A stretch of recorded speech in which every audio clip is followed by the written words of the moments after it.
It's Lucy Litch, and this is Tiny House Conversations. It's the Australian-based podcast where I interview experienced tiny houses, tiny builders, and adventurers in the tiny world so you can discover how to create, build, and transition into tiny life.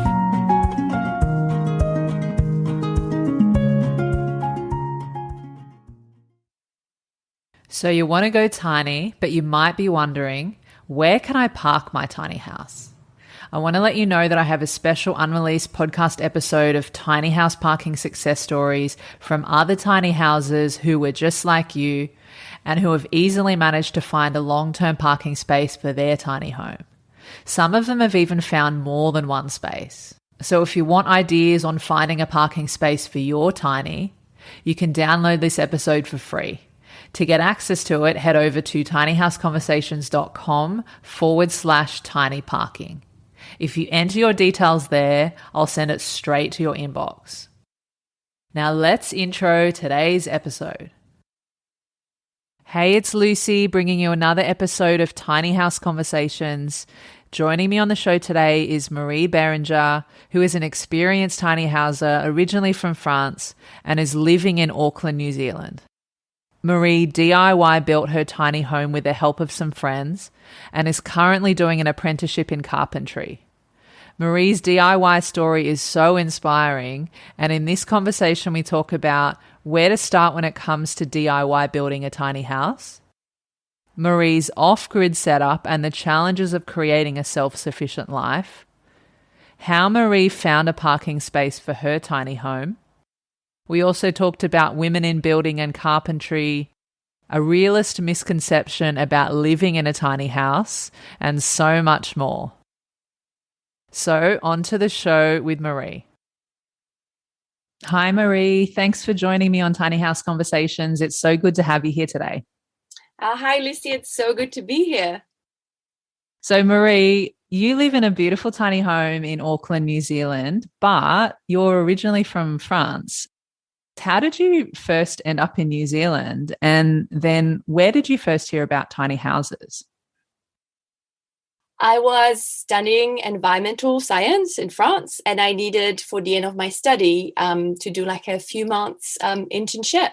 And my mom has a restaurant that is on, it's like in between beautiful lakes in the top of a mountain. And there's a lot of people that hike. There's so many people from everywhere around France. And she said, there's so many people coming in the restaurant.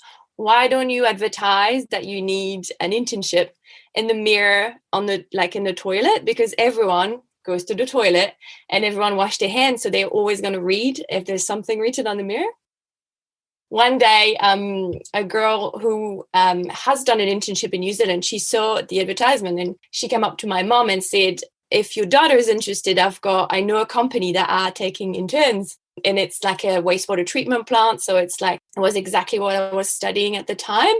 And so I came to New Zealand for that internship, and I absolutely loved the country. And when I came back to France, I came back for like a year. And after that, I was like, yeah, I'm done with France. I need to go to New Zealand. I was in love with this place and the people, and everything about this country is amazing. So after that, I was here for a few years. And then I think it was on Pinterest or YouTube. I saw pictures of a tiny house on wheels, and I started just being a bit obsessed with it for another few years, and I was saving up for it, I guess. As I had a full-time job for probably 5 years. I was annoying everyone that I was meeting about tiny houses, and it was my dream to build a tiny house, and one day I'm going to do it, and blah, blah, blah. So that's how I heard about tiny houses. It was a really small movement, I guess, a few years back, and then now it's very mainstream. Yeah, it is for sure. It's definitely picking up momentum over this side of the world. And I'm wondering, because I know that you built your own tiny house. So what was it that made you decide first, like that you wanted to go down this path and then actually build your own, doing it yourself? In the tiny house movement, I guess people are just out of nowhere. They decided they're going to build a tiny house without any experience. I think that's a cultural thing. Like in France, you can't do anything if you don't have a degree. Like you can't just build a house. If you're not a builder, you need to be an engineer or study for 5 years, something special. So when I came here and I saw those YouTube videos on people that studied in America or New Zealand, of those people starting their own tiny house build, I'm like, can you actually just do it like that? Like out of nowhere, you just decide you do it and you're doing it. I thought it was absolutely crazy. And I was like, okay, I guess I'm going to do that too, because it's the coolest thing on earth to just build your own house, like without anyone like telling you what to do, really. So this is how I decided. It was just like an incredible challenge. And I think in a weird way, everyone should be able to build a house or like anything really, like be able to use your tools and fix things. It's an incredible skill. So I was like, well, I guess if I can build a tiny house, I can build anything. So yeah, that was the inspiration. I was just blown away by those people that just decided that it was possible to do something like that.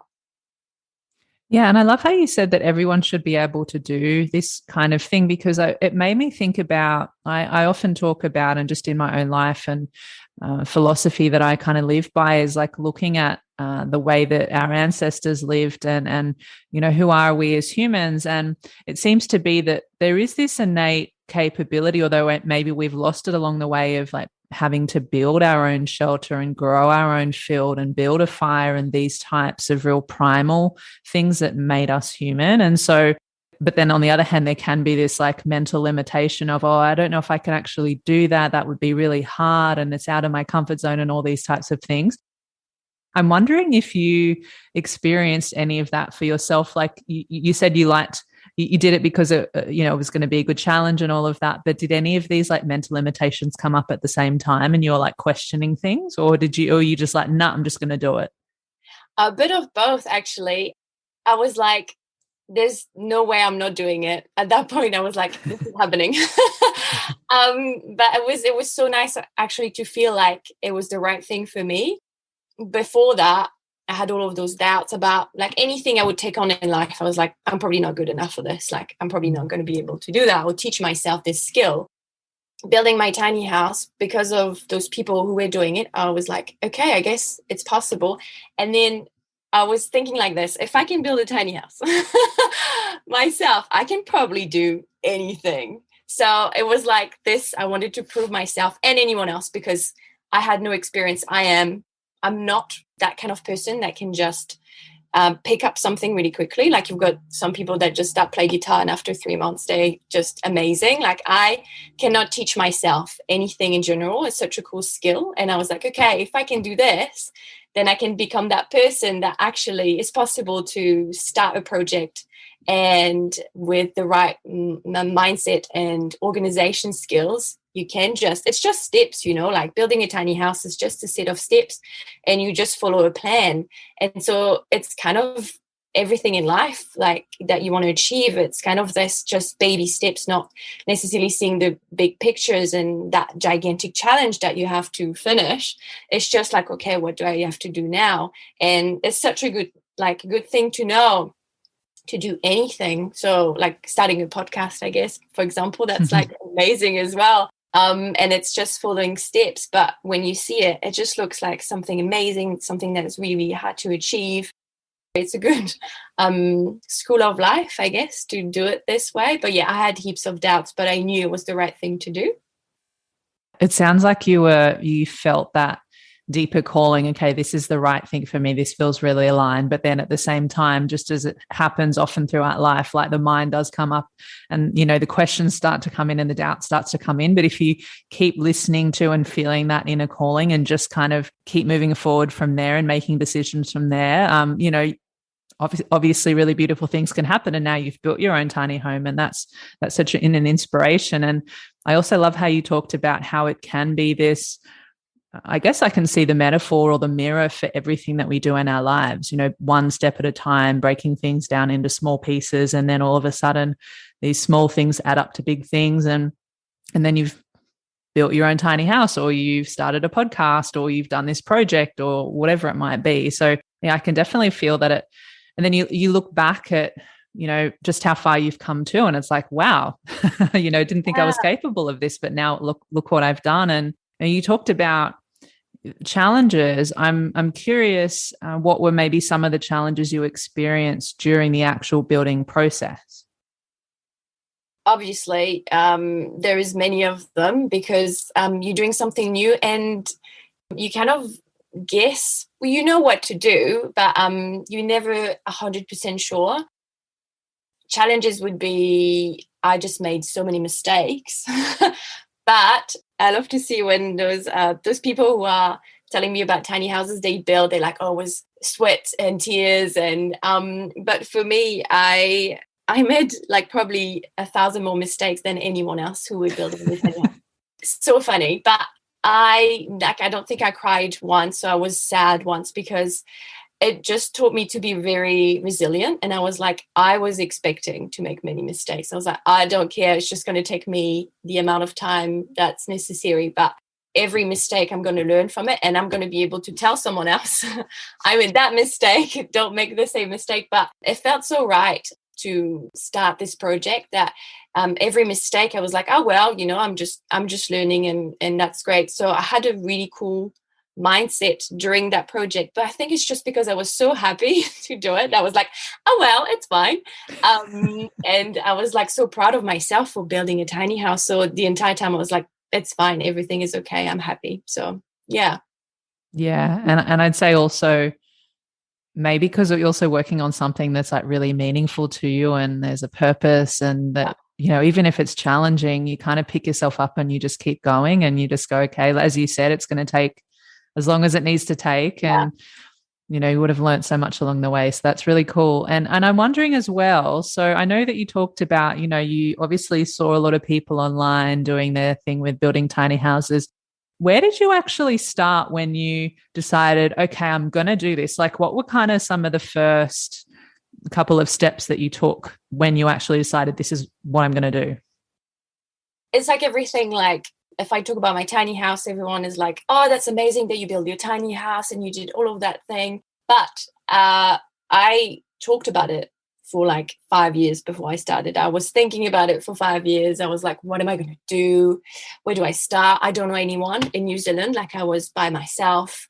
I didn't have my family or like a builder uncle or like my dad would help me or someone that would know. I knew no one. And I think the thing, maybe I made like a bedside table with 2 crates like glued together. That was like my only building background before I started. I saw an advertisement on Facebook on a tiny house workshop, and I think this is where most people start because there is a lot of resources on internet, on YouTube, but usually YouTube videos on people building their tiny houses, but usually it's in America, so it's not really the same as here, so you can't really find everything on internet. So I'd say for anyone that wants to start a tiny house, like a tiny house workshop is usually the way to go. And what I learned, it was amazing. Like, it was the best decision of my life to go into those. I think it was 2 weeks at the time. I learned basically how to use all the power tools I needed, and also didn't really learn how to build a tiny house. I learned how much I would struggle to build a tiny house. We were building 2 amazing tiny houses during those 2 weeks. It was only like the shell of the tiny house, so nothing inside, just the cladding and the framing and the flooring for the trailer. It was too amazing, the very complicated design. So I saw those carpenter and professional builders like struggling a little bit on like, just how to do this or that. And it was just really, really good to see them fixing mistakes or struggling, because it wasn't like a lie on like, this is easy, like we just do this and this and that. And I was like, okay, I need to have a really simple design and I need to be very organized about the next step.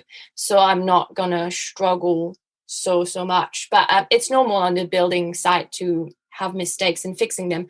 But I've never been on a building site. I don't know what's happening there. So just seeing how the builders are working and how they think to solve problems, I think that was one of the good skills I got from that workshop. And from there, I met a few people that were really passionate about tiny houses. That I think it's a friend of mine. He had another friend that had a place where I could start building my tiny house, and he also had tools. So I borrowed his tools for a while, and one of the builder said yes to kind of coach me, I guess, help me with my build. So it would just always be on the phone with me when I needed it. I would call him like, oh, what kind of nails should I buy for this? And he would come like once a month for a weekend to just help me with the heavy lifting. And if there was a big step, he was there to make sure that the house was actually weather tight.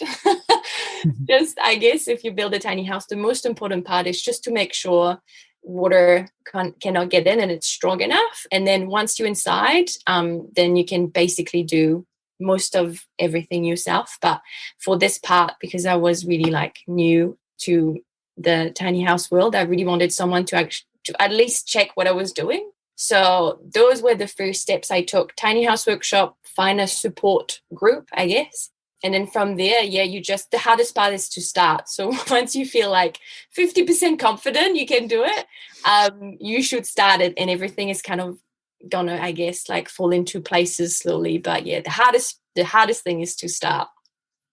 I feel like that's always the hardest thing for a lot of things, right? It's like, you want to do it, and it's just literally starting it. Even if you fall over straight away, and you just got to get back up and start it and put the steps in place. And I know that you're living off grid. So are you able to share with us a bit about what kind of setup you have for things like solar, water, your toilet, that kind of thing? Yeah, so I could again talk about it probably for 2 days. But for all the mistakes I'm making as I'm going into that journey of self-sufficiency, because my background is like environmental science, and our generation, like everyone that's been born in the 90s, I guess, we grew up with like all of those movies about the end of the world and climate changing and all that stuff. So it kind of like, I don't know, I feel like I grew up with that weight on my shoulder that had to do something about it, or that was our generation job to change things. So I always had that, I don't know, that feeling that I had to take care of my own waste, I guess, and just make my own energy, or just try to catch my own water, just because why would that responsibility would fall on someone else? Because I work in a water treatment plant as a job before I started building my tiny house. I know how hard it is to treat water in the process, and how precious drinking water is, and how you can actually use all of your waste to make energy, but it's a lot of work. I guess life is a playground, and why not play with everything you've got around you? So my mission was to try to have a footprint that's maybe not high, I guess. So I would try to make my own energy and try to recycle all of my waste. So I've got rainwater catchment. There's a shed not too far from my house that I'm renting as well. So I've got a water tank there, and then I'm treating all of my grey water outside my house. I've got like a few different things. How can I summarize this to be simple? It took me months to make this thing, but pretty much I'm just making sure it's treated and filtered, and then it goes into my garden, and all of my black water, which is usually from your toilet, that goes into a digester. It's called a digester. So basically it's a big black plastic bag, and there's no air in it. So what's going to happen is like the opposite as I guess the compost. There's no air in it. That means that there's bacteria inside of that bag that are going to make methane, and you can collect that methane in another black bag. And with this, you can cook, I guess, with the gas, because it can be used to create a flame, and you can cook from it. So I'm also experimenting with this. I've got different system in place, and again, there's not a book like with instruction on what to do. So you just have to try and fail and try again. So my my system is still like, I'm still learning and making sure everything works. But there's plenty of things that it's not big deal. But for example, like one day I unplugged my pump that was pumping all of my waste in that digester. So there was a little bit of a drama. And then another day, I think there's a leak in the gas bag as well. So I need to fix that. But obviously it's not like a full-time job, but not far, but it's fun. It's something that I really want to get good at. And again, there's no school to be self-sufficient. So you have to discover all of the things that you can do and the things that don't work. But yeah, it's really fun. And I hope one day I'll be good enough so I can maybe teach people or show people how how to be a bit more self-sufficient. But yeah, for now, it's just every day I've got a new joke for my friends about what goes right or what goes wrong. But yeah, it's fun. I'll bet. And are you using solar panels as well? Yeah, that's true. I've got a solar power. How would you say that? Solar panels. I've got Yeah, solar panels. yeah, Yeah. thanks. If I don't have enough sun, I can actually plug my house in the mains. I've got like a hybrid inverter. So you can either decide if you want to use your solar panels or if you want to be plugged in the main. But yes, I just research a lot of like companies that were doing solar panels and things like that in New Zealand. And there's a company that does kind of DIY systems. So I tried that. Obviously had an electrician to install it. So far it's so good. You turn the light on and you're like, oh, it's just the sun. Like it's just such a good feeling. But when it turns off and you're in the middle of your hot shower, that's not as fun. But again, I'm learning, and yeah, sometimes there's very cloudy days for a few days, and I need to plug my house and things like this. But yeah, it's so nice to be able to actually produce your own electricity and power.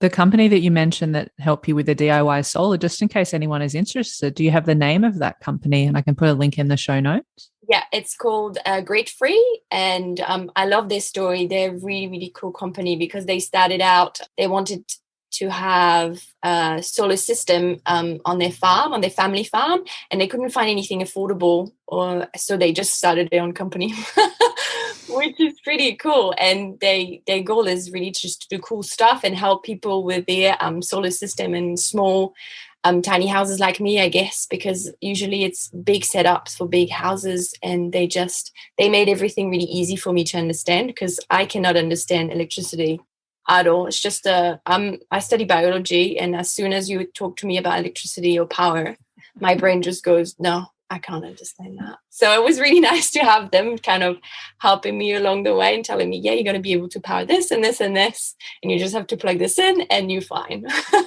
Very easy. So yeah. I feel you there. I feel like I'm the same as well. And thank you for that, because I love a good recommendation. And, you know, with the digester that you talked about where you turn the toilet waste into cooking gas, is that a home biogas setup that you have? Yes, that's it. It's a really cool company as well. Usually you just use your, what do you say, your food scrap, and you just put it in the digester. But I'm using, my toilets are connected to it, and I've got a waste disposal. Is that how you call it? Yeah. Yeah. Yeah.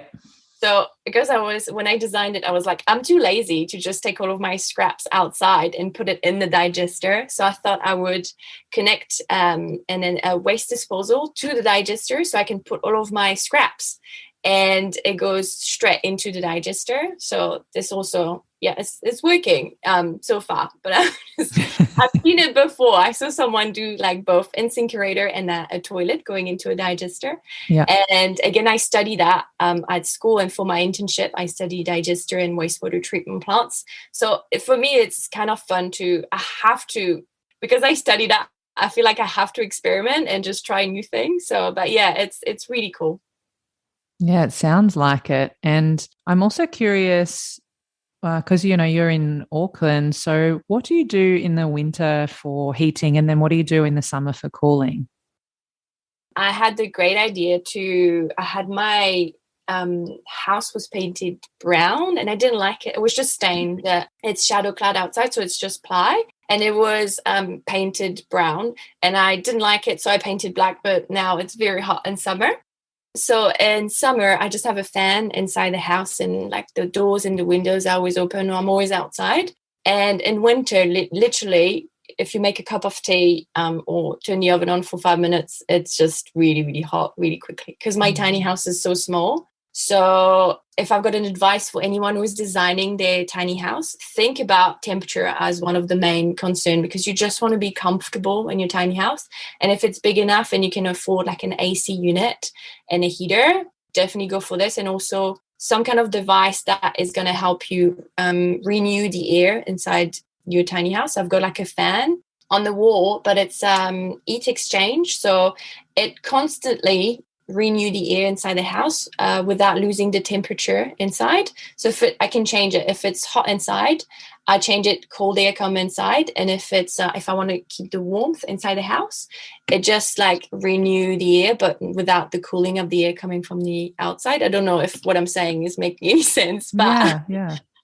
AC units usually, if I'm not wrong, they don't renew the air inside your tiny house. And you're living in such a small space. You want the temperature to be perfect, but you also want it to be really healthy. And often people overlooked air quality. You can have like, I guess, the window open all the time, but you can have those system. My one in my tiny house is called Lunos, and it's just like a fan that's really discreet as well, and it just renews the air all the time, because also it can get really humid. So I think it's super important to know what a healthy home is, and of course design it around good insulation and things like this, but do your research and know what you want as a healthy home, like what's healthy home for you. If you want heaps of plants, if you want non-toxic paint and things like this. So, and again, like what you said, temperature is super important, so just really think about that when you design your tiny house. I would change a few things if I could. Yeah. So what would you change? To save money, I bought my windows secondhand, and I designed my tiny house around my windows. And obviously, a window that doesn't open is less expensive. So I've got a really big window in front of my bed, and it's beautiful. I've got a beautiful view.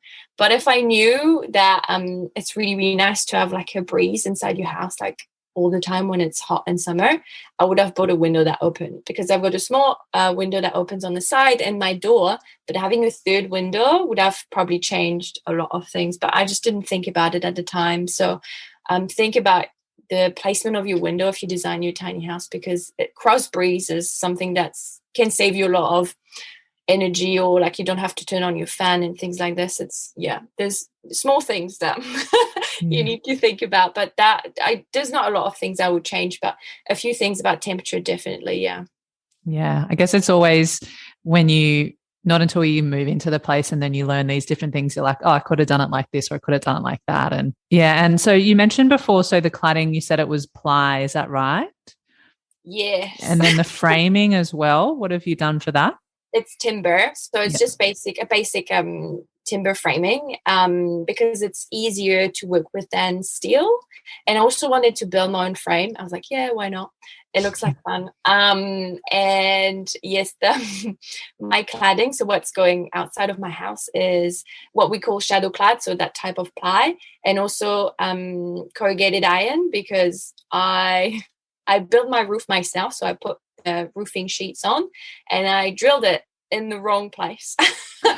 So I had to like take everything off and to recycle, I guess, that material. I put it half of my house is kind of metal, like iron sheet on the outside and shadow clad on the other side. And one of my friends came and helped me redo it. Another of my many mistakes. But I learned now, I know where to put the screws when you install your roof. So you'll know for next time if you have to do it again. What size is your tiny home? You mentioned it's a bit smaller, but yeah, what size is it? So it's really small, because again, what I learned from this tiny house workshop is if it's your first time, just build a very small box, or as small as you can. From talking to a lot of people who we had that tiny house workshop, and we had like a few volunteers that already had tiny houses.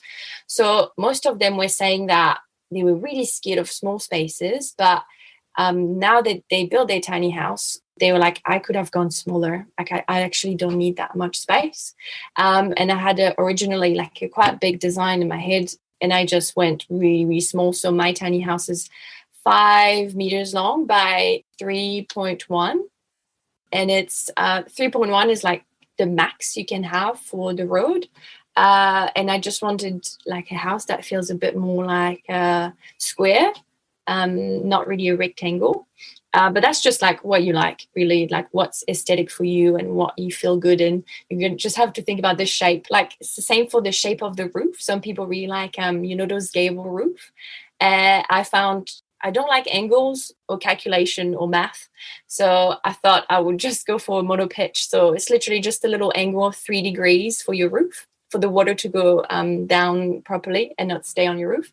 And that was it. I was like, this is the only thing I'm going to do. I'm going to build a square, and it's going to be really boring, but it's going to be easy-ish. And yeah, again, I don't have a loft because I was like, I'm going to have to spend money on a scaffold if I do that. So just one level, very small, and I felt like it was more achievable. That's probably why I didn't cry while I was building my tiny house. If I was going bigger, it would be harder. But again, like it's one tiny house. If I want a bigger one, I can maybe build a bigger one. But I thought for a first project, I didn't want to be too ambitious. So it's pretty small, but it's got everything you want. And if you design it for you, it doesn't matter the size. It's just going to be exactly what you need for your everyday life. So it's small, but it's good. Yeah. And, bigger is not always necessarily better anyway. And I'd imagine that you spend a fair bit of time outside your home. You're not always inside. So I think it's something to be said for just designing your house and your life for, what you want to have in the space, and then where you spend most time every day and what's important to you. And it's really inspiring. And I know that we talked about your different setups that you have for off-grid, and you also mentioned before about self-sufficiency. So what other things have you built around the house on your land when it comes to being self-sufficient? I heard one of your podcasts before, and there was someone that was talking about tiny house, big shed. Yeah, I absolutely love it. So that's it. When you're self-sufficient, there's no minimalist lifestyle that you can go for. So I've got a big shed, which is basically my workshop, and I build all sorts of things. I tried to build like a little deck with pallets because at the time that's what I had as material. I made an outdoor bath, which is questionable as well, and a composting toilet. So it's just it's a lot of building. I was just trying out things and playing with material and my tools, really. Composting toilet outside because again, I also wanted to try a composting toilet. And when I'm always outside gardening and building things, it's nice to not have to come back inside the house because it's quite a big property. So midway through my house and the garden, I was like, why wouldn't I build like a composting toilet and try this out and see how it goes? But yes, those are the few things I've been building, but I've got many more, and it's just really, really hard to stop. Moving on to the next thing and the next thing. What else can I create? Do you also have a veggie garden as well? Yeah, that's not going that great though, but I'm trying really hard. If you want to be self-sufficient, I feel like you kind of have to grow your own food, but I am not that good at gardening. I don't know why. There's so many things that are dying, but I've got heaps of things as well that I've been growing. It's just not as successful as I thought it would be. I thought you just planted it and just water it from time to time, but there's so many things that go into it. And I think it's like this tiny house. I spent a lot of time, designing my tiny house and put a lot of love in it. And I think for my garden, I'm going to have to do the same thing. I'm probably going to have to go to a permaculture course or something like this to try to be a bit more efficient and not just trying to plant something and hope it's going to grow. Probably a bit more to it, but it's again, it's like a school of life. I'm just trying out and seeing what works, what doesn't work. But it's so much fun. You fail, but you're like, oh, I tried. I'm going to try something else now. But yeah, I do have a garden and some chickens. They're all fine, the chickens. No one has died yet. But yeah, it's really, really fun to experiment with just, like all the things that you can get on your own land. Like I've got also an orchard. So I've got eggs every day. I've got a few things from the garden every day as well. And yeah, it just feels so good, but it is so much work. Yeah. And I guess like the main thing is that you've started, and it may be more work, but I'd also imagine that it would be really fulfilling, to have that self-sufficiency, that you don't need to look at outside sources. Like I think you mentioned something earlier on about, I think it was in regards to water, and it's like, why would you outsource that responsibility to someone else? And I think we can kind of apply that to so many of these types of things, right, including our food system. And obviously it depends on access, and there's so many variables that go into it for different people's situations. But again, it's like if you can put in the little steps to, create these small things that can help you be a little bit more self-sufficient every day, or, each Yeah. year, or whatever it might be. I think that's a really beautiful way to live, even if it is more work, and even if there is a lot of mistakes here. You also learn a lot of lessons, and then you expand your skills and capabilities to do more things than maybe you thought you might be able to as well. And Yeah. yeah, it's really lovely to hear about. And I'm curious as well, how did you find your parking space for your tiny house? Most people do the same thing. You make a pretty little flyer, and then you go into a lot of little boxes, and you drop off, like a flyer with a picture of your house and what you're looking for around the area you want to live. So I did this heaps of streets in West Auckland, just drop off a lot of those flyers, and also Facebook community pages. And I got a few responses and visited a few places. And there's that lovely couple who told me they just bought a new land and they would love to have a tiny house there.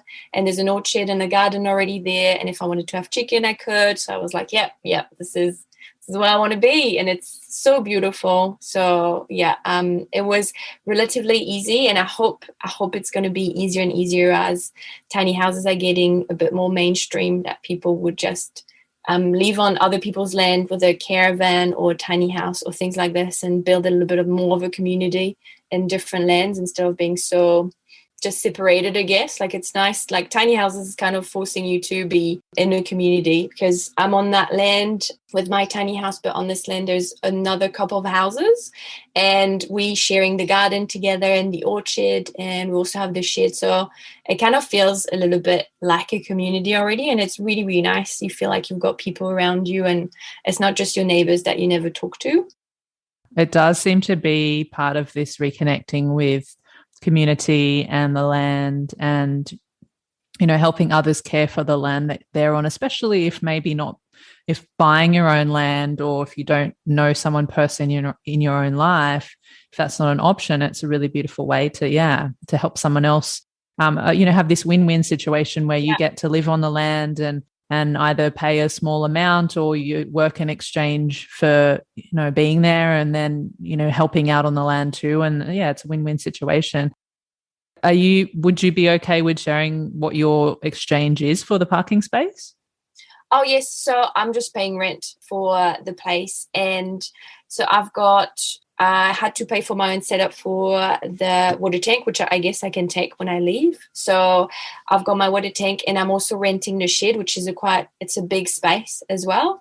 And for that, I'm paying $160 a week, which is like reasonable for what you can find in Auckland. If you want to go somewhere else in New Zealand, you probably pay between 50 and 150 or 200. But it's usually pretty cheap. But Auckland is still a little bit expensive. I would pay, before it was flooding, I would pay, I think, 180, like maybe 3 years ago, for a flat in Auckland. It's still a certain amount, but it's nothing compared to what you would pay now for a flat somewhere in Auckland. Yeah, definitely. And you get to have your own piece of land and all the things that you have on the land as well. I think that's, that's true. Yeah. I don't know how much you would pay for a house around this area. No idea how much you would rent, but yeah. Yeah, totally. And I mean, the rental prices are going up. I'm sure it's the same over in New Zealand as it is in Australia, just for a regular apartment or a house or something too. And are you able to share what the overall cost of building your home was?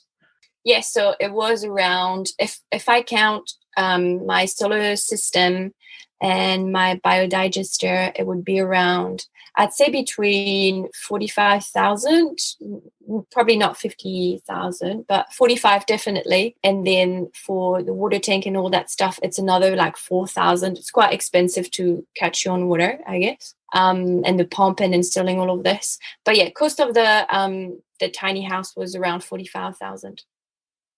I mean, that's great for everything that you have and what you've created, including having the water tank and all of that. Wow, that's beautiful. And I guess it goes to show as well, when you do a lot of the work that yourself, that you can cut a lot of the costs down too. Yeah, and recycling a lot of material, that does help. You just have to know which costs are going to be quite big, and see if there's any way you could just find a secondhand option. Yeah, Yeah, for sure. And I want to switch gears here a little bit. So I know that you're currently doing at your carpentry apprenticeship. Are you able to talk a bit more about that and what drew you to want to go down that path? Yes. So that's why I'm saying like everything is so hard around here. It's because I'm trying to get like my certification in carpentry. So I'm like, I still have to work. I wish I was just here all day and just faff around and build stuff. I've been doing it for like a year and a half, my apprenticeship. So I've got another year and a half to go. And it's I'm building tiny houses as well, which is pretty cool. I'm still obsessed with tiny houses, as you can see. Building tiny houses all day, and I really, really love it.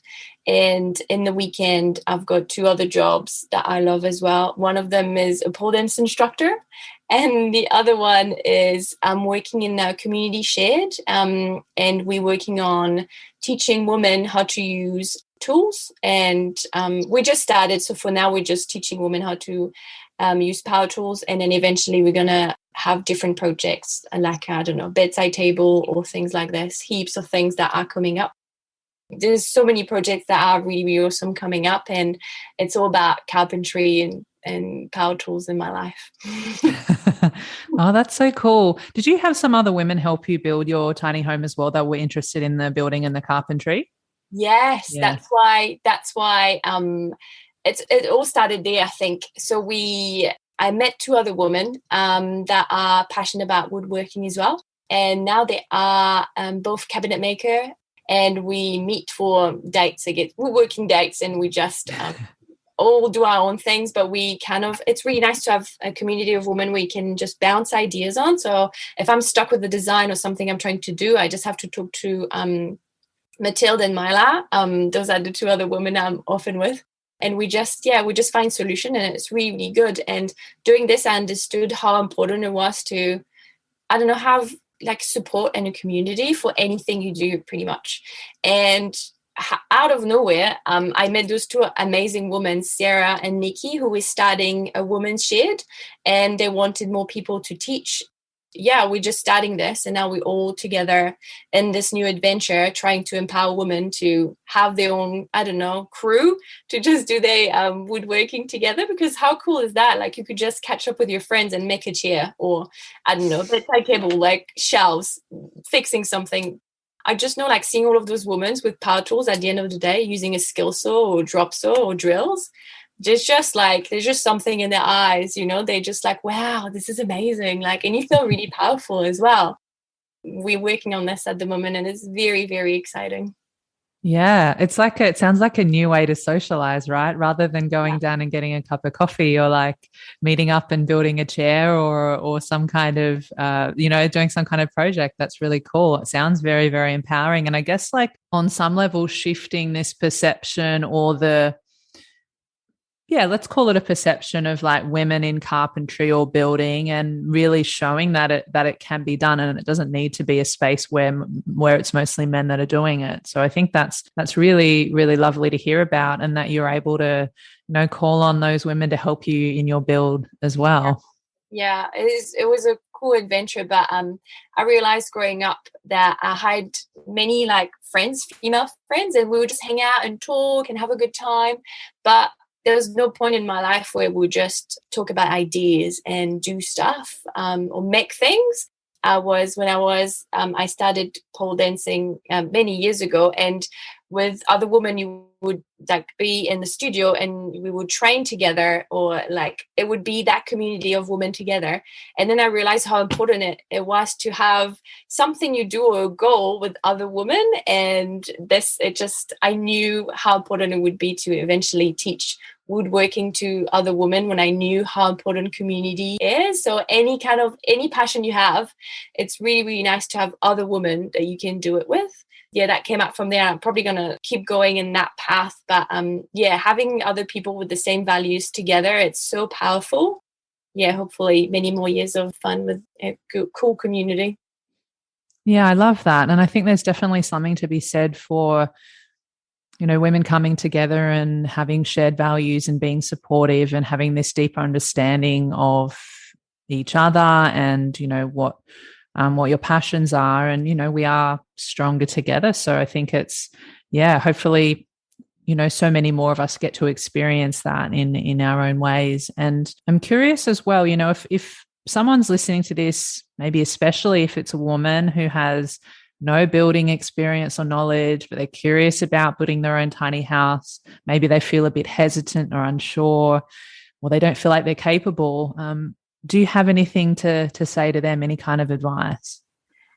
If there is any community shed, not too far, if you're in Auckland, just come to the community shed in Auckland. But using power tools is the first one. It's hard for women because also it's not that, if you're a man, I guess you grew up and maybe your dad or your uncle is teaching you that kind of stuff. But if you're a woman, it's not something you kind of like have access to, I guess. But yeah, if you can or borrow someone else's tools, ask someone in your family to help you with a small project.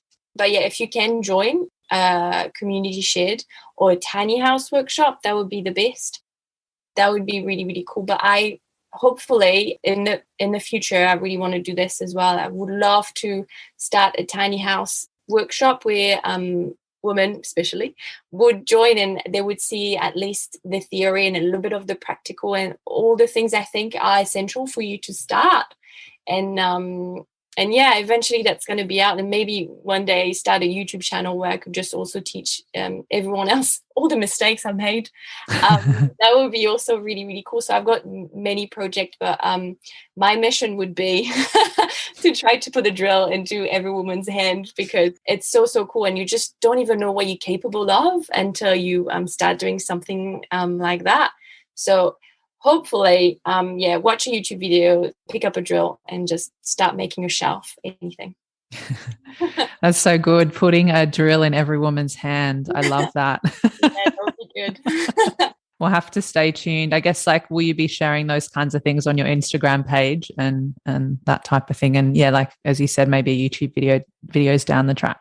Yeah, I would love to. I've got so many footage of me building my tiny house. What do you call those? Time lapses. And I would love to compile all of them together and actually get something out and then talk about all the mistakes and what to do, what not to do. So eventually it'll go out. I would love to, if I have a YouTube channel, I would love to call it Tiny Houses in a Big Shed, like you said before. I think that's such a good way of living your life. Yeah, eventually I think it's going to be on my Instagram. And yeah, I just have to start this as well. Like I said, I should follow my own advice. I just started. But yes, it will be on some kind of social media sometimes. Yeah. Perfect. I think we're always ones to need to take our own advice, or always the last ones to take our own advice, even when we're, we know what we need to do. We do. It's really good advice, but for following them, it's another story. Yeah, exactly. And as we start to wrap up the conversation today, Marie, I would love to know from you, are there any misconceptions that you commonly hear about living in a tiny house? Building a tiny house is going to probably make you really happy, and while you're building it, you're feeling like you align with your values a bit more, and I don't know, it feels like you've got a purpose and you're doing something really, really good. But having a tiny house is not going to necessarily make you happy. Not that I thought it would, but you have to be happy before it as well. And having a tiny house, because it was such a long time goal for me that I thought after building my tiny house, I would be happy for life. But I'm like, oh, now I've got all of those other things that I need to do and all of those other projects. And I was a bit sad that I was like, why am I not super, super happy after this? And I just wanted to say, it's such a massive goal and I was so happy building it. Then just work on as well, you building yourself a lifestyles and you trying to be aligned with your values. Just also work on enjoying the moment and be happy with your life, however it's going, because you're doing something amazing and it's not the end of that chapter. And just having this massive goal is not going to solve other problems in your life, but it's going to be an amazing journey. But just try to also, take the time to actually find happiness as you go. Yeah, it's an internal job, isn't it? It's not found externally. Yeah. I don't know if it's a good advice, but I just saw all of those tiny house people, just they look really happy. I'm happy as well. I don't want to feel like I'm a sad person. They all look so, so happy, and we're always pumped to talk about our tiny house. So we look extremely happy when we talk about it. We all have a normal life, and after you build your tiny house, like life is going as per usual. And yeah, you just have to be careful. You building your lifestyle, and it's amazing. But yeah, happiness or joy, I guess it's something else. And it's something that you have to work along the way. It's not when you've got like the job of your dream or whatever that you're actually going to be happy. And I find that it's a bit misleading when I hear all of those happy people having tiny houses, and we are really happy to have achieved this amazing thing, but it is something that I just want people to be aware of. Like, just work on it now. It's not going to solve many problems, but it is an amazing journey. I don't know if it's a good advice, but it's something. No, but it's so true, right? What I'm hearing you say, of course, moving towards this lifestyle, living in a tiny house, it can make you happy on some level, as in like, okay, you're living a more simplified life and you're in nature and all of that. However, it's not the thing that's going to solve all your problems. And, the happiness comes from the inside rather than having this something that you obtain from the outside, like a tiny house. So yes, it can like bring you more into alignment with what's most true for you and how you want to live, but your happiness is still something that comes from the inside. And you're still going to have days where you have a really bad day or you're going through something really challenging, even though you are living in your tiny house. So it's not like a something that solves all of your problems. So yeah, it makes complete sense. It's I guess you're still going to go through your life, but you're just doing it in a different place, in a different way. Yeah. So yeah, I know. And often what we see on social media and all of that, a lot of the highlight reels too, right? So it's cool to kind of get that inside experience and that real life, realist point of view, I suppose. So yeah, it's just something I see all the time, and I'm like, sometimes I feel like I just don't want people to think that once they've got a tiny house, life is going to be perfect and their life is going to be so simple and easy. It is a big change and it's amazing, but it is, I guess it's what you said. It's like the danger of social media. Like, you see something and it looks amazing and shiny and you're like, yeah, I'm going to be so happy once I've got my tiny house. But yeah, it is something that it's just life. Keep going, and you just have to, whatever you learn during your tiny house building, I guess, like resilience and enjoying the small moment of joy when you achieve something, just try to keep that in mind and keep going with this, because I learned so many lessons, but I tend to forget them now, and I guess I'm gonna have to build another tiny house to be happy. But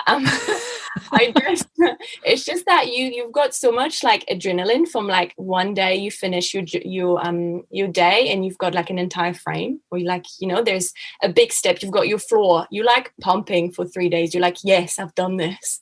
And then when it stops, you've got your house and you're really happy.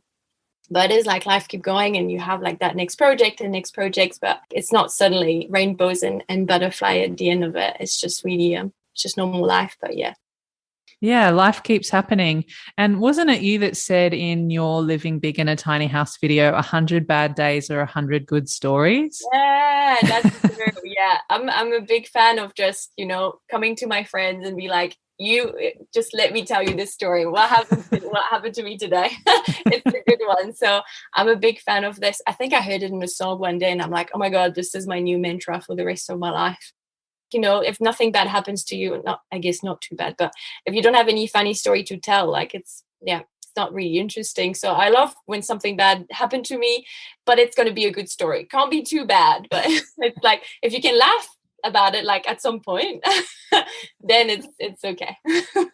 Exactly. No, it really resonated with me when I heard you say it too. And I often think that, maybe in the moment it doesn't seem like it's such a great thing, but then on the other side, as you say, you can laugh about it, you can take away lessons and experiences, and then you've always got a good story to tell your friends or your family. So that's there's something to be said for that.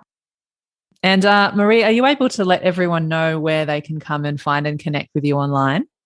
Yeah, so I've got my Instagram. It's probably the easiest to contact me if anyone has anyone wants to come and help me, my tiny house land, just grow some tomatoes. My Instagram is just my name. So it's Marie, Marie _ Beringer. It's Beringer. I think my profile is public, so you can just, if anyone wants to message me or ask any questions, then they're welcome to, because this is what I want to do for the future, just really helping people building their own tiny houses. It'd be a dream. Well, I will put your details in the show notes for anyone that wants to check you out, and you can find those show notes at tinyhouseconversations.com. So Marie, thank you so much for your time today, and thank you for, sharing so generously with your stories and your experiences and the laughs. I really appreciate you being here. So thanks again.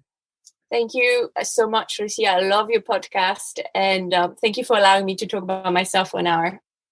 My pleasure. And if you're listening to us at home, thank you so much for being here as well. Stay tuned every Thursday for new episodes of Tiny House Conversations, and I'll see you next time. Thanks again for listening. And if you enjoyed the conversation today, you found it valuable, and you want to support the podcast, the best way you can do that is to share the love. That way I can keep bringing you more tiny house conversations to help you on your own tiny journey. So here are 3 ways that you can support the podcast. Number 1, if you have a friend or family member that you feel would benefit from hearing these conversations, feel free to share it with them, email them, text them, send them a telegram, do whatever you need to do to share it with them. Number 2, if you hit the subscribe button, you'll know exactly when the next episode is live. And number 3, if you head on over to Apple Podcasts or wherever you're listening to podcasts and leave a 5-star rating and review.